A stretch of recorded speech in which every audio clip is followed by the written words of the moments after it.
प्राण वृंदावन जीवन वृंदावन। तो हम भाव में प्रवेश करें उससे पहले एक बार इस भाव का उद्गलन करने वाले उस रसिक हृदय का हम पावन स्मरण कर ले। ब्रज साहित्य सम्राट चाचा श्रीहित वृंदावन दास जी महाराज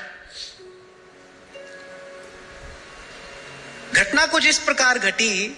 राजभोग का समय था। श्री गुसाई जी ने श्री चाचा जी के गुरु वर्य गोस्वामी श्रीहित रूपलाल जी महाराज, उन्होंने श्री जी को राजभोग अभी निवेदन किया था। निवेदन करके बाहर आकर बैठे। श्री चाचा जी दर्शन करने के लिए गए तो गुरुदेव ने कहा, वृंदावन दास, श्री जी को भोग लग रहे हो, कछु गाय के सुनाओ, कछु राजभोग को पद गाय के सुनाओ। अब चाचा जी ने उत्तर दिया, बोले जय जय मोई तो कछु आवे ना है। अरे बोले एकऊ पद ना आवे? बोले जय जय मोई तो एकऊ पद ना आवे। अब गुरुदेव ने ऐसे ही सहज में कह दिया, अरे बोले राजभोग को एक पत्तों को ना आवे? बोले जा जमुना जी में जाएगा डूब मर। सहज में गुसाई जी ने ऐसे कह दिया। और इन्होंने अपने मन में विचार किया, बोले गुरुदेव की एक आज्ञा का पालन तो हम कर नहीं सके। प्रथम आज्ञा तो श्री गुरुदेव ने यही दी थी कि श्री जी को राजभोग का समयोचित कोई पद गाकर सुनाओ। तो बोले श्री गुरुदेव की एक आज्ञा का पालन तो कर नहीं सके, कम से कम दूसरी आज्ञा का पालन तो कर ले।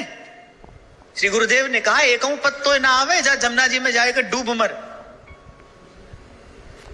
अब उस समय तो बड़ा अविरल अगाध प्रवाह था श्री यमुना जी का। आप झट आए, दर्शन किए बिना ही आप आए और जमुना जी में कूद गए।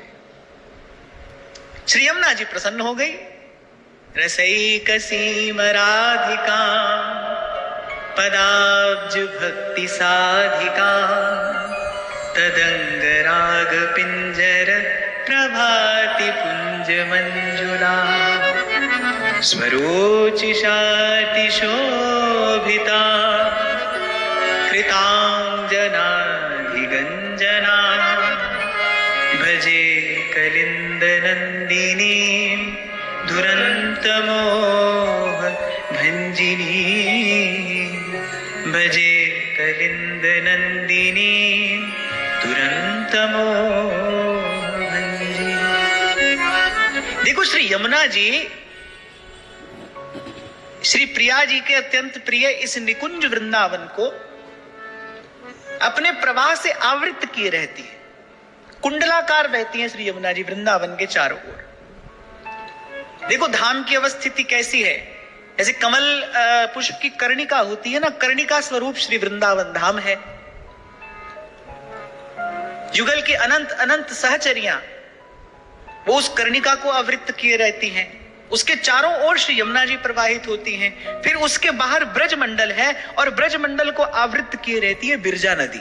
ऐसी धाम की अवस्थिति है, ऐसा पुराणों में वर्णन प्राप्त होता है। तो कुंडलाकार बहती है श्री यमुना जी। अब अगर कहीं जल कुंडलाकार प्रवाहित हो रहा है तो आप समझे वो जहां से उसका उद्गम है वो प्रवाहित होकर वहीं तो जा रहा है।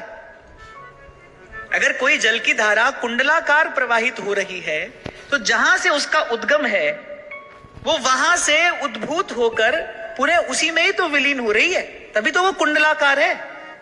तो यमुना जी कुंडलाकार बहती है। जैसे गंगा जी का उद्गम गंगोत्री से होता है, वो गंगा सागर में जाकर मिलती है। पर यमुना जी तो सप्त सिंधु भेदिनी है। और रसिकों ने जिस भाव से श्री यमुना जी का दर्शन किया है, उनका सेवन किया है, वो भाव यही है।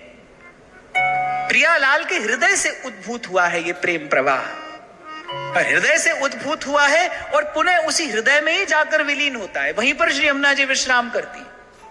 इसलिए जब यमुनाष्टक की चर्चा कर रहे थे आपसे मैंने कहा था कि हमारे भाव में तो ऐसी सामर्थ्य नहीं है जो वहां श्री जी के चरणों तक पहुंचे। यमुना जी को अपने हृदय का भाव कहना चाहिए। उनका प्रवाह वहीं तक जाता है, वो वहीं से उद्भूत हुई है, उनका प्रवाह वहीं तक जाता है। वो चाहे उनकी कृपा हो जाए, वो अनुकूल हो जाए तो आपकी भावना तत्काल श्री युगल चरणों तक पहुंचा सकती है। कुछ तो बात है ऐसी कि रसिकों ने प्राणपन से यमुना तट का सेवन किया है। कितनी विचित्र बात है कि राधा वल्लभ लाल प्राण है रसिकों के, प्राण धन है, जीवन सर्वस्व है। पर रसिक कहते हैं जो पे हित कृष्ण दास, कह रहे प्रभु सीमा तज बाहर हुई। कभी ऐसी स्थिति आ जाए, ऐसी स्थिति आई, राधा वल्लभ कुंज बिहारी गए यहां से फिर लौट कर आए, तो बोले जो पे हित कृष्ण दास प्रभु सीमा तज बाहर हुई, कह रहे तोहू ना जाऊं। अब बताओ अधिक प्रेम किससे है, अपने इष्ट से है कि वृंदावन धाम से है? कह रहे तोहू ना जाऊं, यह सांची मनमानी को रहो कुंज द्वार, दो खेलत सुकुमार, जहां झलमलात